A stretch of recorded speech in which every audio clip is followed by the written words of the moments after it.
one of your passions, I know, is OHV.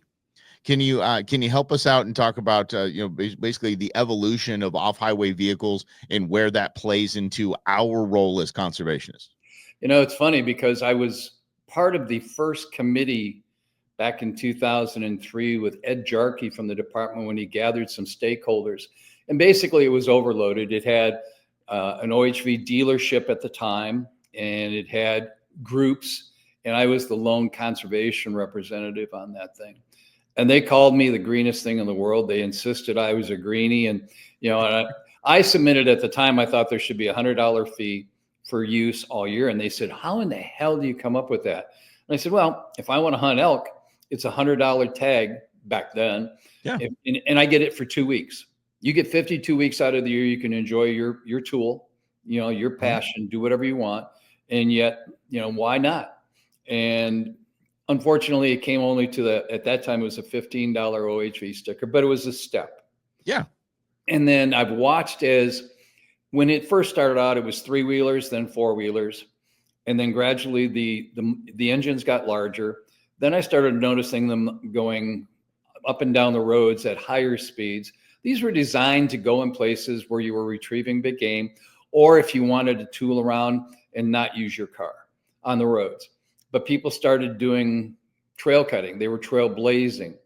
And the predominant philosophy in like Springerville at the time was, these are public lands. We can use them any damn way we want to. And I was opposed to that because I thought there's no way. And by that time in 2004, you couldn't go more than 1.5 miles in any direction without hitting an OHV trail. For wildlife and habitat to survive, you can't have that kind of excessive a number of roads. Right. And at that time, they were talking about a travel management plan for the Apache sitgreaves. They finally published it this year. It's 22 years later. Dang. Okay. Yeah. That's government right there. Wow. Well, the horse issue, all of those, all of those things. And there's a failure within the system only because if you look back on it now, they're underemployed. The Apache sitgreaves had over 70 available spots to be hired in. They can't get people to work.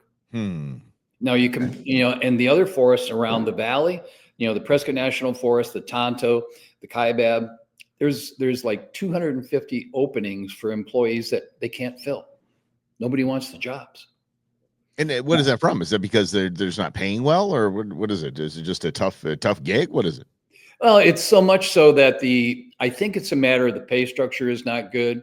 I think that the timing is different. And I think if you look at the way the Forest Service works, I think a lot of people get frustrated because there's no accountability. If you don't do something in the National Forest, and a good example is the horse issue in the Heber horse area. They tried to round up horses in 2006.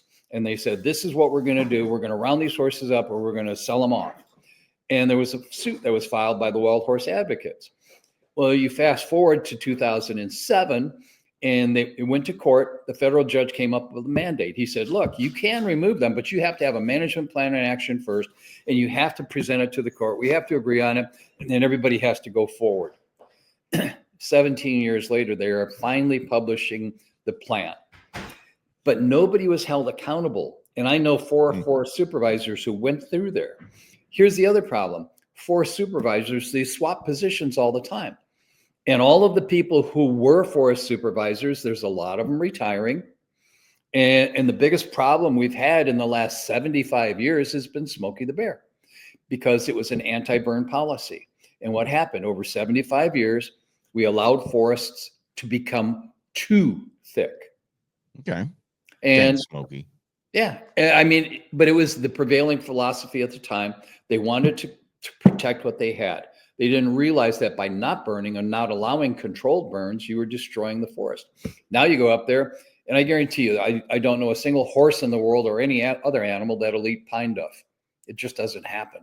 And when you get 8 to 10 inches of pine duff, it's a fabulous creator for incendiary fires. So those are all the issues that were near and dear to me between OHVs and the excesses that they have. The horse issue, where it's a predominant species that is never reduced, and just humans. I mean, when I came out here, there were like 2.5 million people. Now there's 7 million. Yeah.